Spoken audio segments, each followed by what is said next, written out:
Hi guys! So ngayon nga, alam niyo naman na rainy season na ngayon. No, kita niyo umulan pa nga oh. So ngayon guys, samahan niyo nga ako dahil ngayon guys, sa kasamang palad, inabot nga po ng sakit si Lian. So bibilan natin siya ng gamot at cool fever. So let's go!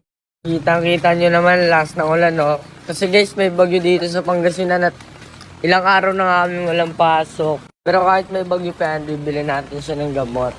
Siyempre para makarecover, diba? Masakay na nga tayo ngayon guys. Pabilis, nakabili na nga tayo. Ayan, tignan mo guys yung pagili ko. Diba? Pauwi na tayo.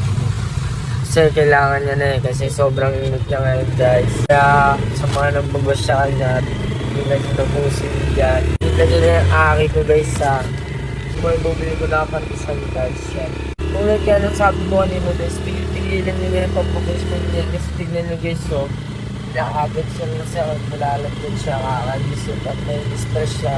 Ngayon nyo, para lang hindi disugas, diba?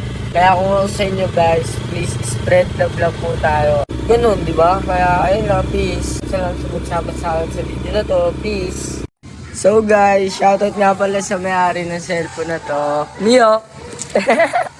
Nangingialam ka na naman ng cellphone. Pati ba naman dyan, nangingialam ka? Hindi sadyang inahayaan niya lang ako pakialaman yung cellphone. So what up guys, so yun, sakto nga pagbili ko ng manis. Andito na rin pala to. So, eto guys, pinadala na naman tayo ni Cool Culture. Actually, nakaraan pa to nandito eh. So yun, na-unbox na muna natin siya na mabilisan. So, transitional lang to siguro para malupit.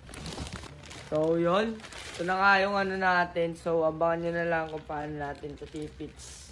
Let's go. Peace.